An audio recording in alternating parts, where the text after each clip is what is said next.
So welcome to Northern Powerhouses, our business success stories series of interviews where we discuss with local business leaders their backgrounds, their successes and their challenges and what's really driving them forwards. And this afternoon, I'm delighted to have with us Paul Broadie, who's the owner at Manto Films. So firstly, Paul, thanks for coming on board and spending some time with us. And if you'd like to introduce yourself and Manto Films to the audience and let us know the great things you do, that would be wonderful. Brilliant. Yeah, thanks, Chris. Yeah. As Chris said, I'm Paul. My company is Manto Films, and we produce, we're a video production company. We produce mainly online video content for a range of brands and charities, local, national, international. We produce content for social media, for websites. We produce training and educational resources and TV adverts, and we work with some really well-known brands such as Yorkshire Tea, Betty's, G4S, and we work with a number of charities, Yorkshire Cancer Research, Leeds Hospitals Charity, and then a range of kind of small and medium local businesses as well. So it's very varied, very interesting, creative work. Wonderful. Sounds really, sounds really interesting. And perhaps if we could start with talking a little bit about your background, Paul, how you got into business and why this particular one for you. Sure. Yeah. So as a teenager, I got really into films, and I had this sort of dream in the back of my head that one day I'd be a film director. But I went to quite a traditional school that kind of really promoted more kind of traditional career paths, and so I sort of thought, right, okay, what could I do? I think maybe I'll try and study law. So I'd actually filled out my university application form to study law. And then I went and did work experience in a law firm. And after a couple of days, I was like, this is not at all what I want to do. So I ended up switching. I enjoyed languages, so I studied French and Spanish. But I always had this sort of dream of working in film or TV or something like that. I sort of got myself a camera and started making my own stuff. And then when I left university, I spent nearly a year trying to get work experience. It's really hard, in TV and film. It's notoriously difficult to get any kind of experience. And I finally managed to get onto a training program at ITV, which was an amazing opportunity. And I got to work in a range of different types of production, documentary, entertainment, and then ended up on drama, which is what I really wanted to do. And off the back of that, I ended up working in TV dramas for a few years. I did a stint on Emmerdale and then a few other shows. This is going back 20 years now. So it's shows like The Royal, which I don't know if you remember, yes. A few things like that. And then I was really enjoying that, but it's very hard. You work incredibly long hours, and basically my wife and I had a baby, and at that point I decided actually I don't want to not be around. And so at that point I sort of was looking, right, this is the skill set I have. I've learned how to use a camera. I've taught myself how to edit. Let's have a go at, I had no idea what I was doing. Started just making videos for charities, and that's where it sort of began, really. Oh, wonderful. So this is very much, fulfilling your boyhood dreams. Yeah. I guess it looks a little different to how I imagined it would look, but in a lot of ways, I've always was fascinated with the process of making films and of filming and editing, and so it's I've been lucky enough to actually be able to turn that into a career. That's wonderful, because I would say probably only about 10 to 15% of the people I talk to probably have always wanted to do what they ended up doing. I think it's a great thing to be able to say that. That's yeah. What you wanted to do. I believe, and it's probably already out, but I think because Spielberg's recorded a autobiographical film now, hasn't he? Absolutely. The Fabelmans, which is sort of very much his own story as a kid of dreaming of being a filmmaker, just grabbing a camera, making stuff, and that's I look forward to watching that. I've not watched it yet. So looking back over the history of the company, your career of building Manto, what are some of the biggest issues you've had to overcome, Paul?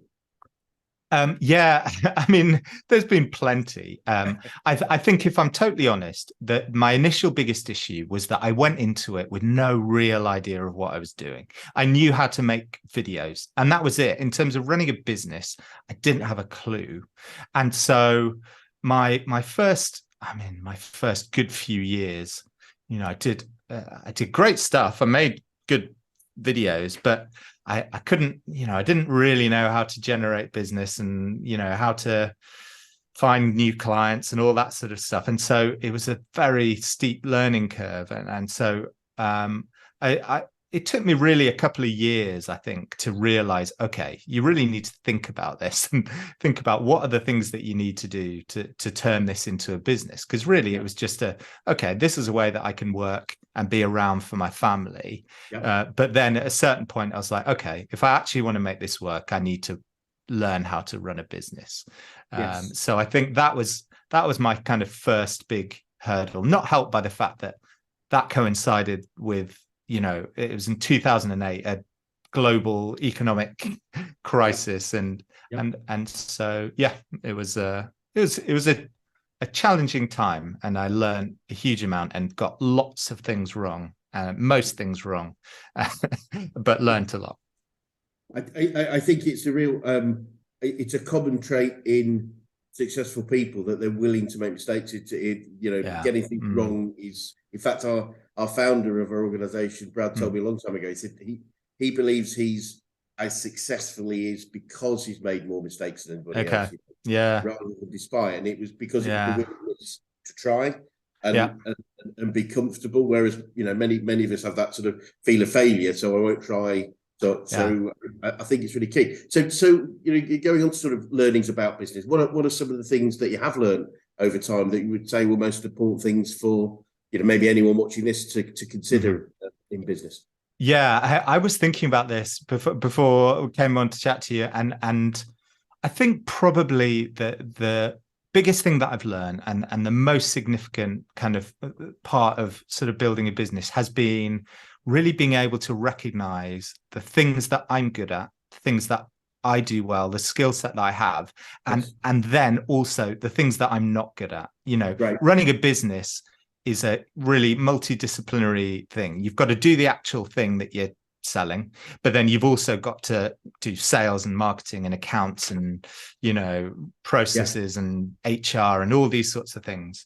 And I think the key for me has been, yes, I'm pretty good at making videos. I'm actually, over the years I've learned, the sales side, the marketing side, but when it comes to accounts and things like that, I'm not good at it. I'm just not. And there were a number of years where I was responsible for that. And I mean, if I'm totally honest, it was a bit of a mess. And so acknowledging that, accepting it, and then finding someone who's good at that and getting them to come and help you out. I think that's been probably the biggest key for me. Brilliant. It's really interesting because there seems to be a philosophy where let's strengthen our weaknesses. It's like it's my job. I need to cover all the bases. And yet, I think it was Brian Tracy I read many years ago, and he said the most successful organisations are those in which most people spend most of their time doing the three things they really love and they're really good at. And then accepting and understanding that the things I don't like, other people will love, because that's the other challenge. I won't give it to somebody else because it's too horrible to somebody else would be rubbing their hands going, oh, absolutely, numbers, spreadsheets, whatever it would be, accounts, let me give them to me. So it's a really effective learning, I think, is to say, and if we're doing stuff we're really good at, we like, then it makes everything so much easier, more effective, and therefore it's a profit strategy, isn't it? It's a profitability strategy. And Paul, you're probably where we're coaching organisations, so obviously we're coaching people. So I'm keen to know who the best coaches you've worked with, whether that's business, sport, or life in general. I think I've worked with a couple of coaches at different points through my sort of journey, and they've helped me in quite different ways. I think there was one who particularly helped me at a point where the business was doing quite well, but personally I wasn't doing that well. I've had over the years, a number of struggles mental health wise, and that can be a real challenge when you're running a business. It takes quite a toll, and so I had spent a bit of time working with an amazing woman called Lynn, and she really helped me on that side of things, the way to sort of prioritize my own sort of well-being, because actually in the long term, that's going to be the best thing for the business, is if I'm well, and that continues to be a challenge and something that I have to work through and so on. But that was really, really helpful. And then another point, I worked with a coach, a guy called Dave, and he really helped me I had a couple of really challenging situations, which were one of those things, again, if I'm being totally honest, it was one of those challenges where I knew it was there. I didn't quite know what to do with it. So I was sort of sticking my head in the sand thinking, okay, if I don't look at it, maybe it'll go away, which it tends not to work, I guess. And he really helped me just to break it down into sort of manageable chunks. Okay, this bit, what can you do about that? What impact is this having? What steps could you take? And I had to make some difficult decisions, but he really helped me actually get through it, rather than just sort of pretending it wasn't there and hoping it would go away, which sadly doesn't really work. Yeah. No, I can totally relate to that. We call it sort of problems on planet Earth, and if you imagine the Earth and there's a problem, we run away from it. If we eventually come back, unfortunately, it's got bigger by then, and that's the challenge, isn't it? Don't tend to just stay there. They tend to go worse. And again, of course, Brian Tracy talked. He wrote a brilliant little book called "Eat That Frog," which the frog being the bigger. That's one we talk about here quite a bit. Yeah. Brilliant. Eat the frog for breakfast. Eat the frog for first thing, and then the rest of the day becomes easy. And through the sort of learning that you've had, are there any? Do you find yourself using any quotes or sayings on a regular basis? Any favorites? I do. I've got a few that I like to trot out. I've got two in particular. I think one is, it sort of relates a bit to what I was saying before. So this is a quote from Aaron Sorkin, who he's sort of my writing hero. He wrote The West Wing and Social Network, and in his early career, he wrote a series called Sports Night, which no one's ever seen. But there's one character from that. He says, "If you're dumb, surround yourself with smart people. If you're smart, surround yourself with smart people who disagree with you." And I've always really liked that, because I think there are parts of me that are quite dumb. So like I was saying, things that I'm not good at. And so I surrounded myself with people who are smart, who are good at that.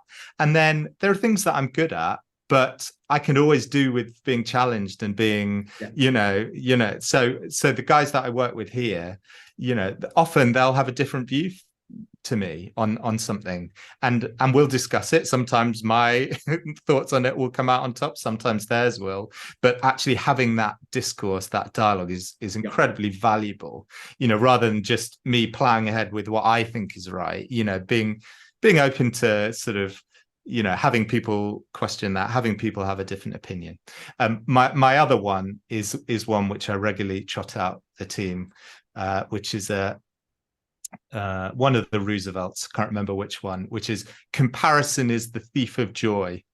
So it's about how, I think particularly in creative work, it's so easy just to look at the work that someone else is doing and get really down on yourself. So, oh, well, I'm not as good as that, or I can't do that. And in business, it's such a trap to fall into, of like, oh, well, look how well they're doing. I can't, we can't compare with that. They've got twice as many staff as we've got, or, oh, they won this big, constantly comparing yourself. And it's rare, it rarely has a positive outcome, that thought process. And so something we talk here a lot about is, when we're looking at other people, we're trying to be inspired by what other people are doing rather than compare ourselves negatively to them. So there are other people out there who are doing fantastic work in our sort of field. And so, hey, let's look at what they're doing and see what inspiration we can get from that, and I've sort of come to be able to accept there are always going to be people who can do what I do better than me. It's always going to be better business people or whatever. That's fine.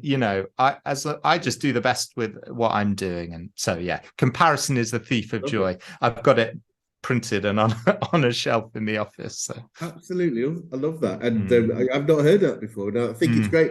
It's really interesting or strange, I think, in business, where I do see that quite often, where people, there is this sort of envy of another business. And I guess, I work with lots of businesses, I speak to lots of people, and often they're envying each other. Absolutely. It's like, oh, I wouldn't want to be here, but I'd love to be over there. And then you go over there, oh, I wouldn't want to be here. But it's both rewarding and tough for most people in business. I don't think there's many people out there that it's just easy all the time, and it's just accepting that. But I think the other really important point for that is accepting that quote is it helps us be potentially more collaborative than competitive. Yeah, absolutely. Yeah, totally.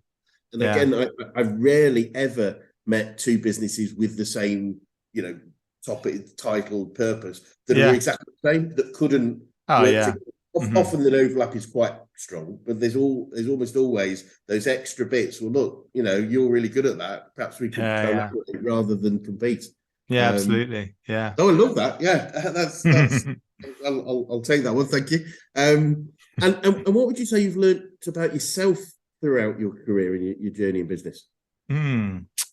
Yeah, that's a good question. I think one thing that I've learned is that I think there's always a challenge for me of like handing over things that I have ownership of. So, as the business grows and so on, there's things that I can't be doing necessarily because my time is finite, and but because there's a bit of me that likes to have control or thinks, okay, but I can do that really well, and so on. And so I like to hold on to things. But I've really learned that actually most of the time when I hand that on to someone else, not only is it really liberating because it frees up some of my time, but actually they won't do it how I do it, but they will, if you give it to the right person, there's a huge amount that they can contribute. They can do something, they'll do it differently, but equally valuable. And I think I've really learned not to be too precious about things, not to hold on to things. And that applies both to the kind of creative process of what we do, me wanting to be the one that's out there filming because I think, okay, but I can do that really well. But then actually, the other members of the team, they'll do it differently to me, but they can do it fantastically. And so releasing kind of control of that, letting, frees me up to focus on other things and gives them kind of empowers them. And then actually, in terms of the end result,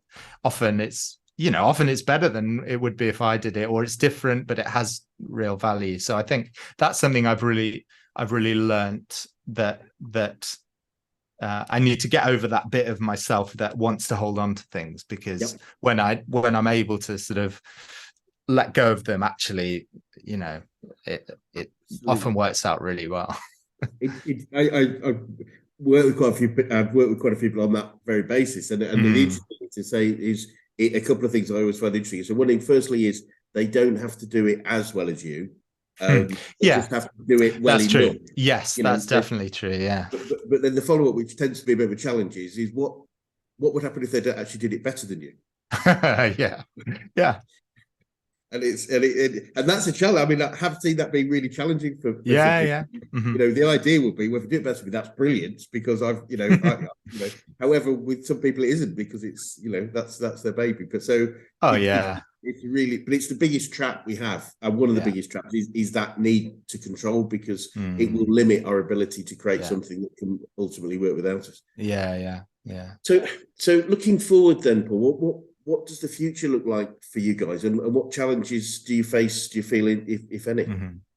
So I mean, I think the future is there's fantastic opportunities for us. I think it's a really good time to be doing what we're doing, because online video is is such a powerful tool and is so much in demand. I think you read any kind of marketing publication or like blogs or whatever, it won't take you long to get to someone who's telling you need to be using video on your social media, on your website, and so on. And that's been the case for a number of years, but every year there's more kind of demand for it and more people are wanting to do it. And so I think there's so many opportunities for us, because we're really well established. We've got a great portfolio of work, really good sort of client base that we work with. And so I think it's a great time for us to be doing what we're doing. I think there's opportunities for us.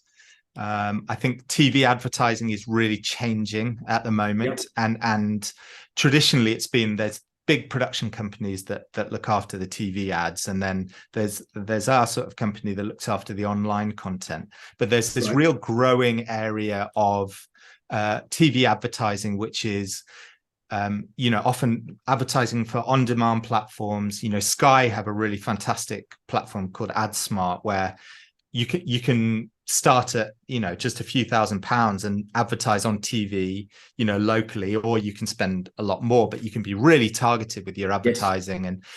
But you don't have to spend $500,000 on your production, which you traditionally would have.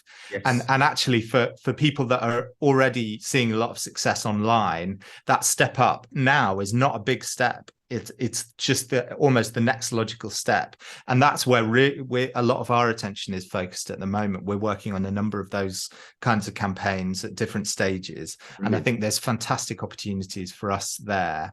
In terms of challenges, I think there's a couple. One, because it's such a sort of growing area of work, there's every week there's new companies springing up that do it, and that, I guess that's a challenge. There's more competitors.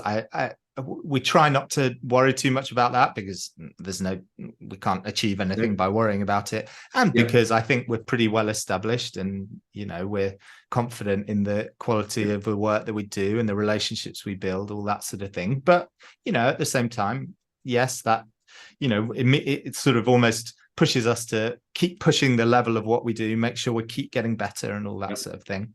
I think the other challenge is just how fast technology can change. 3 years ago, something like that, no one was talking to us about advertising on TikTok, whereas now it's a conversation that we have all the time. And I think it's still being figured out by a lot of people. I think it's definitely not the right platform for a lot of brands, even though people are like, okay, TikTok's big, should we be on there? For some brands, it totally is right, but for others, it isn't. But in another 3 years, there could well be another platform altogether that everyone's looking at. And so there's a challenge there for us to keep up, to constantly be looking at, okay, what's the next thing? Is it is it the metaverse, or is it virtual reality, or is it just concentrating on social media, or is it moving into this sort of interactive TV advertising, all that sort of thing? So it's really keeping on top of that. That's definitely a challenge, but it's something that we work pretty hard at kind of trying to keep an eye on what the trends are, what's coming next. It's always better to be looking at what's coming next than what is the big thing now, because we kind of, so we can stay ahead of it wherever as much as we can. I can imagine things change so quickly in what you do, and I can imagine keeping up with it must be a real challenge. And but I also very exciting, I would imagine, that whole idea of targeted, as you say. I'm aware of the sort of Sky. I know Action Coach as an organisation has done some through that as a national. We're global, but as a national organisation, we've been able to, and it's just fascinating that you can get down to targeting people, business owners in a region that that from their information that Sky holds on them, they can pretty much. I don't think the owner bit is specifically stated, but there's an inference through all the data and things. Just and it means that you're not just sort of spending your money on a kind of real blanket hoping you hit the right people. It means you can really try and put it in front of the people who are actually going to be interested in the thing that you're talking about, which is, you know, that's sort of the ideal, isn't it? And it's not. I find it really funny, Paul, that I know quite a few people go, you know what? I really hate the idea that these sort of platforms know what I like and therefore give me content. I love it. I mean, I like skiing. I want to see lots of stuff about skiing. Yeah. I don't want to see stuff about tennis or something. Yeah. So it feels to me that I could go out and find it, but if for whatever reason it's now clear that I like things about skiing, then throw them at me. I'm happy. Yeah. So I'm keen to know what advice you would give to anyone that was thinking of going to business right now, Paul. What advice would I give?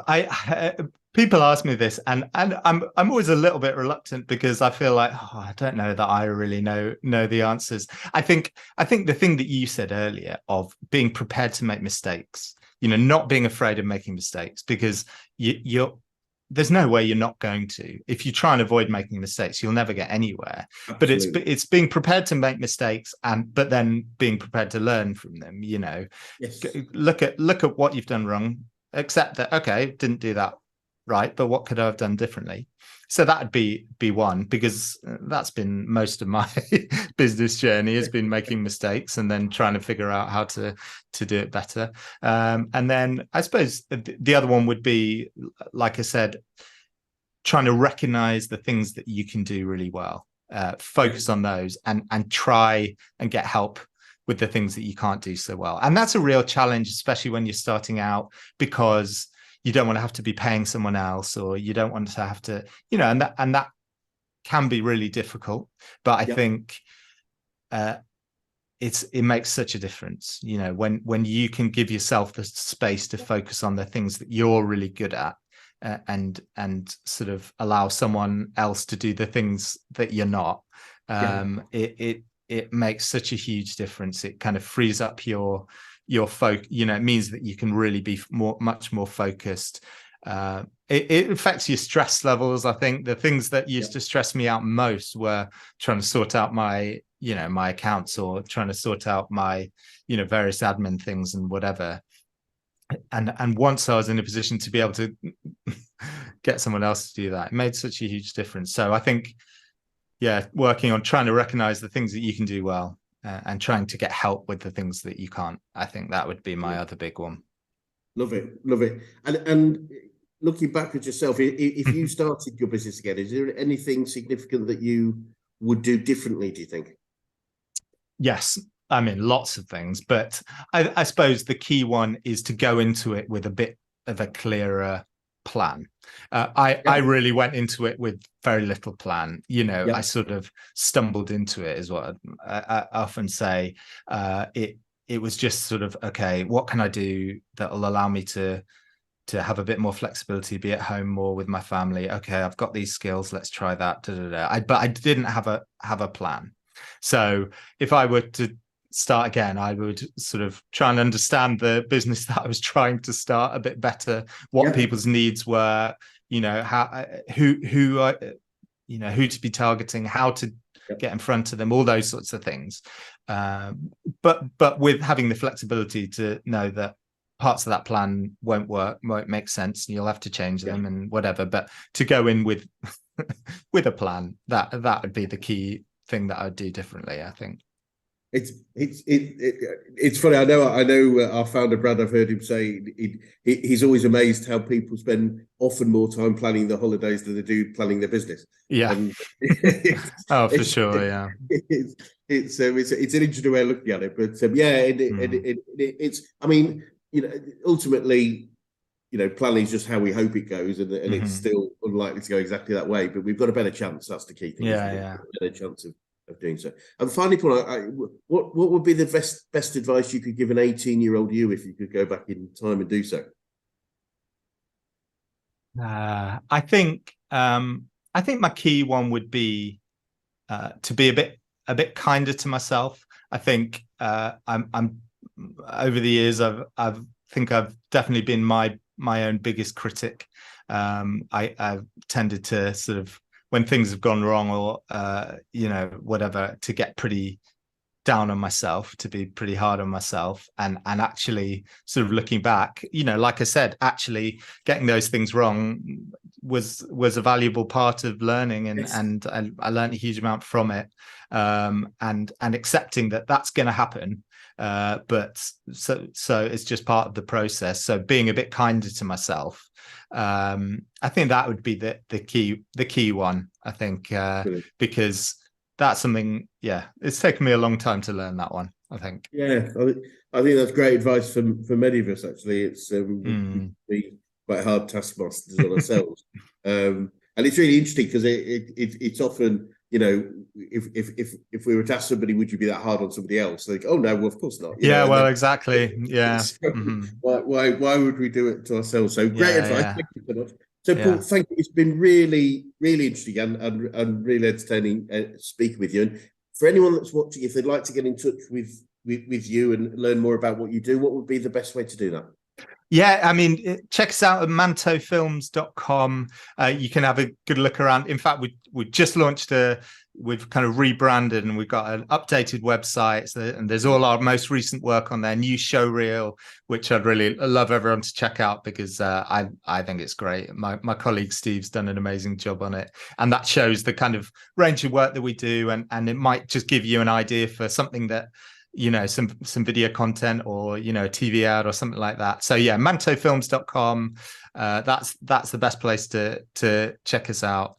Have a look around, and then drop us a line. Yeah, we'd love to hear from you. Brilliant. Well, once again, Paul, thank you so much for your time today. Oh no, thanks for having me. Thank you.